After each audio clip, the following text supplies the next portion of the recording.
Have you been trying to help your child learn to read? Welcome to my video number 2 of Orton Gillingham in a nutshell.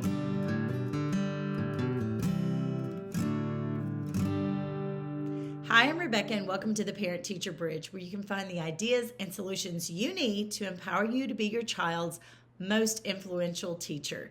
And I'm doing this series on Orton Gillingham. That is basically a method of teaching children with dyslexia how to read. But of course, it works for any child. Be sure to check out my video, What is Orton Gillingham? Video number 1, we covered what is a closed syllable. Don't leave this video before you get to the second part, which is on digraphs. So make sure you watch all the way through. One of the things that I like to teach children next after they learned the closed syllable is blends and digraphs. So that's what we are talking about today.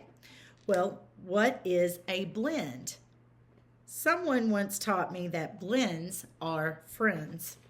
So if I have a word, let's say SL, I am, where is the vowel? We see that it's the letter I, and it is closed in by the letter M, so it is a short vowel.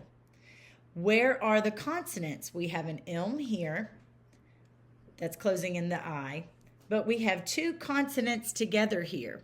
Now, when the S and L are together, are they each making their own sound, or are they making one new sound together? They are each making their own sound. So sometimes when I explain to children what are blends, I will say blends are friends because they each make their own sound even though they are standing beside each other. So if I were teaching this to my child and I wanted a hands-on approach, I might use ABC letter magnets. I have videos about that as well, so be sure you check those out, where I might drag the S down, making it sound the L, the I, and the M, and pull them back up again as I tap out each letter sound and blend it all into one word together. But the blend here in this word is SL.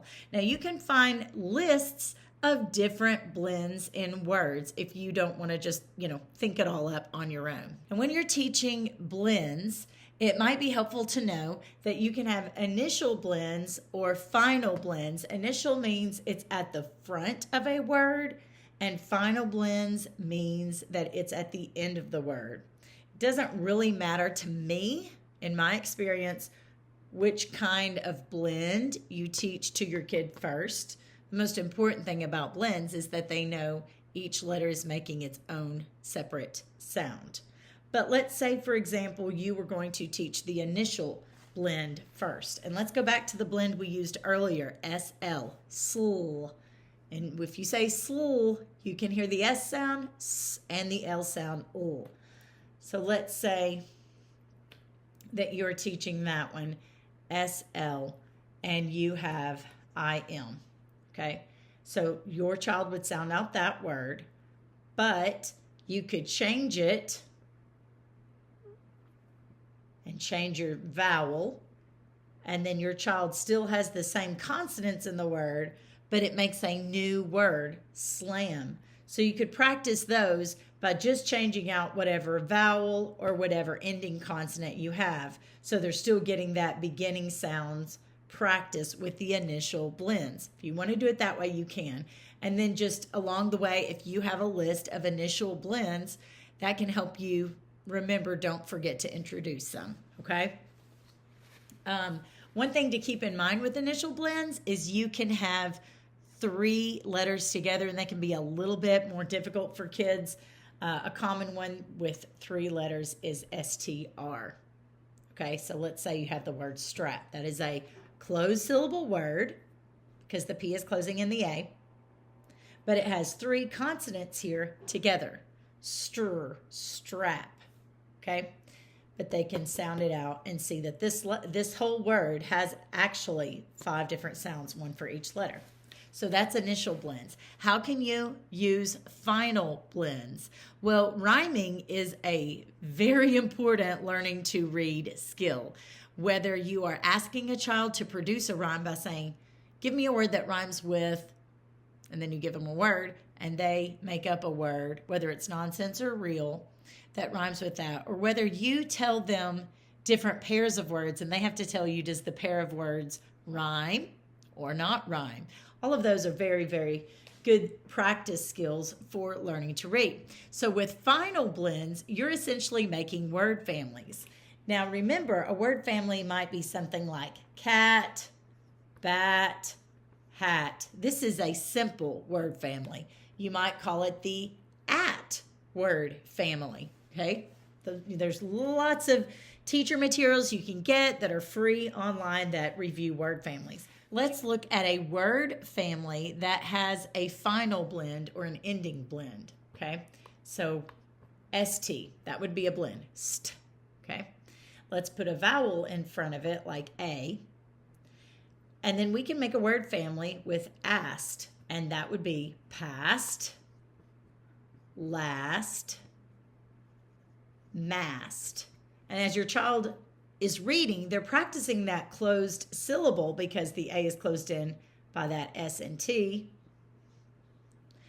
But you're also practicing final blends. And you're not throwing any new vowel sounds at them yet. So you haven't learned any new syllable type other than the closed syllable. I really did a lot of practice with my children using refrigerator magnets. So even though I was a busy mom working full-time with my oldest child, he was able to learn to read without going to preschool. He did go to preschool, but the preschool didn't teach him to read. I taught him to read. Certainly not during the day. I wasn't there. So I used the refrigerator magnets because I could drag each letter as I'm making the sound. And all I had to know was, what do I expose him to? What do I not expose him to? He wasn't quite ready for that magic E that's making the vowels long. So the next step after 3-letter words was to go to words that either had a initial blend or an ending blend.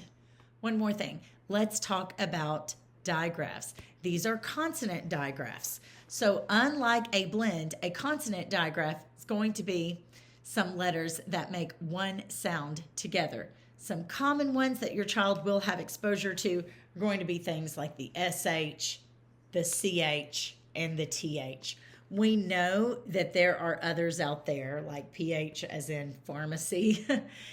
Those just aren't as common, or GH as in the word light.